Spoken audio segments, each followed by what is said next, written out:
Doctor ortho Ayurvedic oil और capsule. अब दर्द भी घुटने टेकेगा। बिलासपुर रीवा एक्सप्रेस में लगेंगे एलएचबी कोच, एसी स्लीपर और जनरल कोच में बढ़ जाएंगी सीटें। 15 जनवरी से यात्रियों को मिलेगी बेहतर सुविधाएं।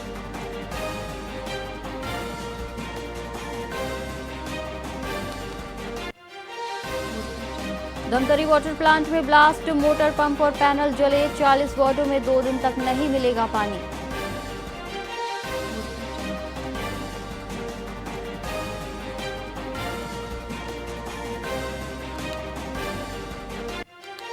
सूरजपुर कोल्ड स्टोरेज की दीवार गिरी, हादसे में 3 मजदूरों की मौत। चावल निकालते समय हुआ हादसा।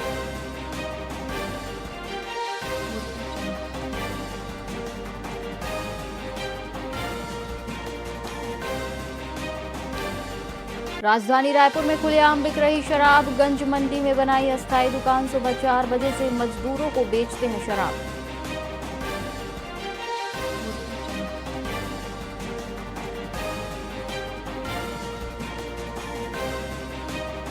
मुंगेली के कंतेली केंद्र में 60 क्विंटल धान जब्त, अवैध विक्रय मामले में एफआईआर दर्ज।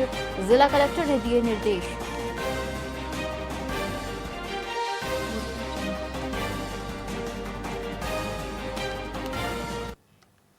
नमस्कार, आप देख रहे हैं वीआईपी न्यूज और मैं हूं आपके साथ एकता सिंह। आइए रुक करते हैं खबरों की ओर। जनकपुर थाना क्षेत्र के शानवी गेस्ट हाउस में कांग्रेस नेता अंकुर प्रताप सिंह पर अरुण मिश्रा और उसके 15-20 साथियों ने मिलकर हमला किया। आरोप है कि आरोपियों ने काउंटर में घुसकर मारपीट की, गाली गलौज की और नकदी भी ले लिए। स्थानीय लोगों और पुलिस की मदद से एक आरोपी को गिरफ्तार कर लिया गया, जबकि अन्य फरार है। पीड़ित ने थाने में एफआईआर दर्ज कराई और सुरक्षा की मांग की है। पुलिस अन्य फरार आरोपियों की तलाश कर रही है। मैं अपने लाश पर बैठा हुआ था, तभी लगभग 3 या 4 गाड़ी में लगभग 15-20 लोग आए और आकर के मेरे से वहाँ पे धक्का मुक्की करने लगे। मैं अपने काउंटर पर बैठा हुआ था, मैं कुछ समझ नहीं पाया क्या हो रहा है। इतने में एक डॉक्टर करके है, वो काउंटर के अंदर घुस गया और कुछ लोग वहाँ पे जो काउंटर पे मेरा पैसा रखा हुआ था उसको भी वहाँ से निकाल लिए। और कोई कारण हम समझ ही नहीं पाए कि किस कारण से ऐसा हो रहा है। और 20 लोगों ने अचानक कल रात को हमला कर दिया। मैंने इसकी जानकारी टीआई जनकपुर को दी। लगभग 10 मिनट के आसपास टीआई साहब वहाँ पर पहुँचे। तब तक जो अन्य लोग थे वो तो सब भाग गए। इसमें से एक को, क्योंकि तब तक गांव वाले भी पहुँच गए, एक को पकड़ लिए और एक को पकड़ करके पुलिस जनकपुर को सुपुर्द किए इनको। और हमने केवल ये जानना चाहा कि इस प्रकार का कृत्य इन लोगों के द्वारा हमारे शांतिपुरी जनकपुर में क्यों हुआ है। इसमें अंकुर प्रताप सिंह पिता श्री अमित कुमार सिंह 42 साल के जनकपुर के रहने वाले हैं। इन्होंने अरुण मिश्रा वगैरह के विरुद्ध एक लिखित शिकायत दी है कि ये कल अपनी लॉज में बैठे थे। इसी दौरान जो है ये अपने साथियों के साथ अरुण मिश्रा आया कि बुरी बुरी गाली देकर, जान से मारने का धमकी देकर हाथापाई किया गया इनके द्वारा और छन्न गृह अत्याचार इनके द्वारा किया गया है, जिस पर से अपराध क्रमांक 236/2025 धारा 333, 296, 351(3), 115(2), 35 BNS का अपराध पंजीबद्ध करके विवेचना में लिया गया है। रायपुर में साय सरकार के 2 वर्ष पूरे होने पर मुख्यमंत्री ने प्रेस वार्ता का आयोजन किया। मुख्यमंत्री ने कहा कि ये 2 साल केवल शासन के नहीं बल्कि सेवा और समर्पण के रहे हैं। उन्होंने किसानों, युवाओं, आदिवासी क्षेत्रों और महिलाओं के लिए किए गए विकास कार्यों को गिनाया। मुख्यमंत्री ने कहा कि अब शासन जनता के द्वार तक पहुंचा है और प्रशासन और नागरिकों के बीच सहभागिता बढ़ी है। उन्होंने भरोसा जताया कि आने वाले वर्षों में शिक्षा, रोजगार, कृषि और ग्रामीण विकास को और गति दी जाएगी।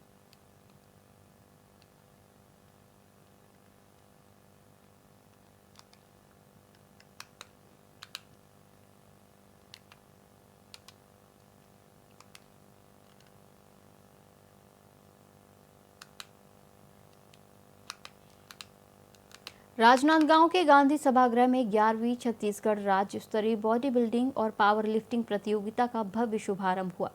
3 दिवसीय प्रतियोगिता में प्रदेश भर से करीब 300 खिलाड़ियों ने हिस्सा लिया।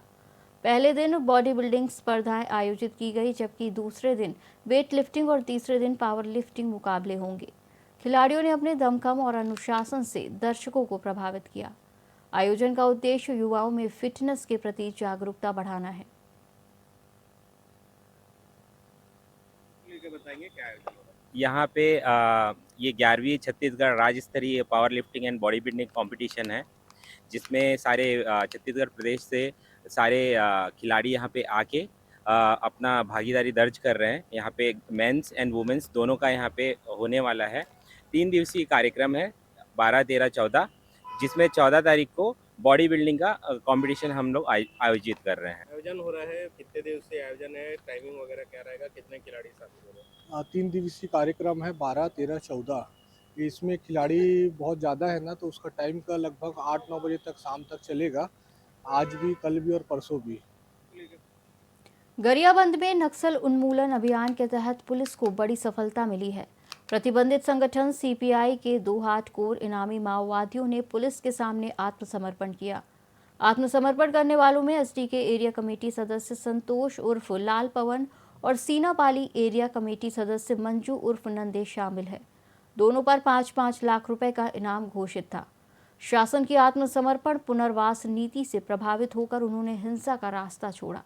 पुलिस ने अन्य माओवादियों से भी मुख्यधारा में लौटने की अपील की है। जो लगातार सरेंडर का सिलसिला हमारे गरियाबंद जिले में चल रहा है, उसी क्रम में आज एसडी के एरिया कमेटी के एक एरिया कमेटी सदस्य और सीनापल्ली एरिया कमेटी के एक एरिया कमेटी सदस्य दोनों ने आत्मसमर्पण किया है और मुख्यधारा में वापस लौटे हैं। और ये जो विगत 1 वर्ष से हमारा सघन नक्सल विरोधी अभियान, नक्सल उन्मूलन अभियान चल रहा है, उसमें एक महत्वपूर्ण पड़ाव ये भी है। जो लगातार सरेंडर का सिलसिला हमारे गरियाबंद जिले में चल रहा है, उसी क्रम में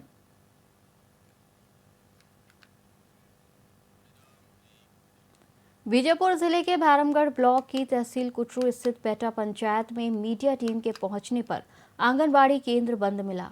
आंगनबाड़ी कार्यकर्ता की लापरवाही से ग्रामीणों में भारी नाराजगी है।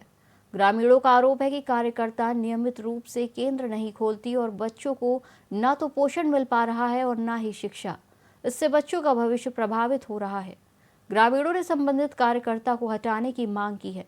वहीं अधिकारियों के नियमित निगरानी के अभाव में दूरस्थ इलाकों में ऐसी समस्याएं बढ़ रही है, जहां संसाधनों और नेटवर्क की कमी भी बड़ी चुनौती बनी हुई है।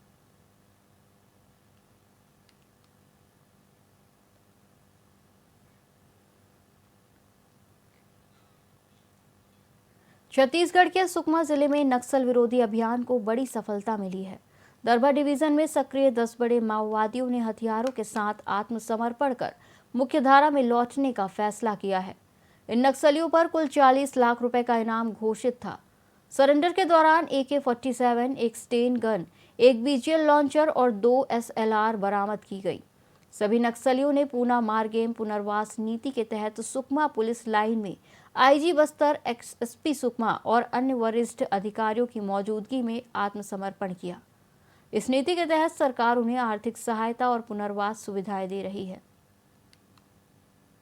और छत्तीसगढ़ शासन की मंशा अनुरूप तथा क्षेत्र की जनता की इच्छा के अनुरूप बस्तर संभाग के अंतर्गत माओवादी समस्या का समाधान के लिए लगातार प्रयास की जा रही है। उसी क्रम में वर्ष 2024 और 25 में DRG, STF, Bastar fighter, cobra, CRPF, BSF, ITBP, SSB, Chhattisgarh armed police, स्थानीय पुलिस बल, जिला प्रशासन, स्थानीय समाज और अन्य समस्त स्टेक होल्डर्स द्वारा एक इंटीग्रेटेड एफर्ट के माध्यम से माओवादियों के विरुद्ध में प्रभावी और निर्णायक कार्रवाई की गई थी, जिसके परिणाम स्वरूप काफ़ी बड़ी संख्या में माओवादी कैडर्स का डेड बॉडी अलग अलग मुठभेड़ के पश्चात रिकवर की गई थी और माओवादियों का टॉप लीडरशिप का लगभग छत्तीसगढ़ के अंतर्गत 6 सेंट्रल कमेटी मेंबर, माओवादियों का जनरल सेक्रेटरी बसवराज सहित उनका डेड बॉडी अलग अलग मुठभेड़ के पश्चात रिकवर की गई।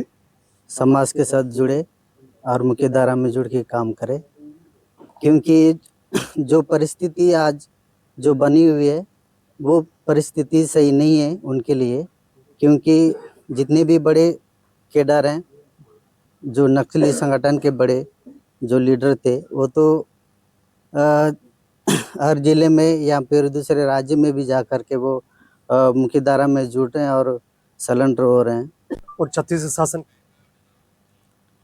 रायपुर पश्चिम के विधायक राजेश मूरत ने राजधानी रायपुर स्थित आयुर्वेदिक कॉलेज परिसर में आयोजित होने वाले मेगा हेल्थ कैंप को लेकर प्रेस कॉन्फ्रेंस की।